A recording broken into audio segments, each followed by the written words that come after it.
Lecture du fragment de la lettre du 25e pape Denis à Denis l'évêque d'Alexandrie, d'Enzinger 112 à 115. Cette lettre, datant d'avant la fin de l'an 260, traite de la Trinité et de l'Incarnation et vise les trithéistes et les sabéliens. Elle est conservée en partie dans le De Decretis Nicenae Synodii 26 d'Athanase d'Alexandrie. Paragraphe 112.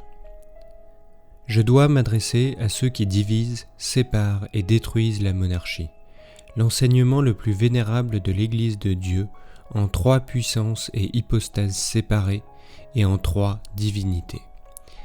J'ai appris en effet que certains qui prêchent et enseignent chez vous la parole divine professent cette opinion. Ils s'opposent diamétralement, dirais-je, à la pensée de Sabellius. Lui blasphème en disant que le Fils est le Père et réciproquement. Eux, ceux qui séparent la monarchie, prêchent en quelque manière trois dieux en divisant la Sainte Unité en trois hypostases étrangères l'une à l'autre et totalement séparées. Il est en effet nécessaire que le Verbe divin soit uni au Dieu de l'univers et il faut que l'Esprit Saint demeure et habite en Dieu. Il est nécessaire d'ailleurs que la Trinité divine soit récapitulée et ramenée à un seul comme à un sommet, c'est-à-dire le Dieu tout-puissant de l'univers. La doctrine de l'insensé Marcion qui coupe et divise la monarchie en trois principes est un enseignement diabolique et non celui des vrais disciples du Christ, ni de ceux qui se plaisent aux enseignements du Sauveur. Car ceux-ci savent bien que la Trinité était prêchée dans la divine Écriture, mais que ni l'Ancien Testament ni le Nouveau ne prêchent trois dieux. Paragraphe 113. On ne blâmera pas moins ceux qui soutiennent que le Fils est une créature et qui pensent que le Seigneur a été fait comme l'une des choses qui ont été faites, alors que les paroles divines attestent à son sujet une génération adaptée et appropriée, mais non une fabrication et une création. Ce n'est donc pas n'importe quel blasphème mais le plus grand, de dire que le Seigneur est en quelque sorte une chose façonnée. Car si le Fils est devenu, c'est donc qu'il y eut un temps où il n'était pas, mais il est de toujours s'il est dans le Père, comme il le dit lui-même, si le Christ est le Verbe, la sagesse et la puissance, car que le Christ le soit, les saintes Écritures le disent, comme vous le savez. Or ce sont là des puissances de Dieu. Si donc le Fils a été fait, il y eut un temps où cela n'était pas, et il y eut donc un moment où Dieu était sans cela, ce qui est totalement insensé. Paragraphe 114. Et dois-je disserter davantage à ce sujet devant vous, face à des hommes remplis de l'esprit et qui savent bien les incohérences qui surgissent lorsqu'il a dit que le Fils est une créature ?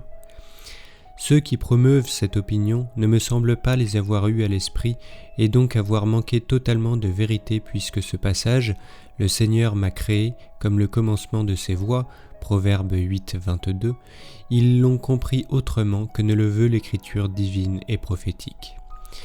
Car il n'existe pas, comme vous le savez, une seule signification de « il a créé ». En effet, « il a créé » doit être entendu au sens de « il a établi à la tête des œuvres faites par lui », mais faites par le Fils lui-même. Mais « il a créé » n'est pas dit ici au sens de « il a fait ». Il y a en effet une différence entre créer et faire. Ce Père qui est le tien ne t'a-t-il pas acquis, fait et créé, dit Moïse dans le grand cantique du Deutéronome ? À cela, quelqu'un pourrait dire aussi « Ô hommes insensés, est-il donc quelque chose de fait, le premier-né de toute la création, Colossiens 1,15, celui qui est né du sein avant l'étoile du matin, Psaume 109,3, celui qui a dit comme la sagesse « Avant toutes les collines, il m'a engendré » Proverbe 8, 25. On peut trouver aussi beaucoup de passages de paroles divines dans lesquels il est dit que le Fils a été engendré, mais non qu'il a été fait. Pour ces raisons, ceux qui osent lire que son engendrement divin et ineffable est une création sont clairement convaincus de proférer des mensonges au sujet de l'engendrement du Seigneur. Paragraphe 115. Il ne faut donc pas partager en trois divinités l'admirable et divine unité, ni porter atteinte à la dignité et à la souveraine grandeur de Dieu en parlant de faire, mais il faut croire en Dieu le Père Tout-Puissant et en son Fils Jésus-Christ et au Saint-Esprit. Le Verbe est uni au Dieu de l'univers, car il est dit « Moi et le Père, nous sommes un » Jean 10, 30, et « Je suis dans le Père et le Père est en moi » Jean 14, 10. C'est ainsi que la Trinité divine et la sainte prédication de la monarchie seront sauvegardées.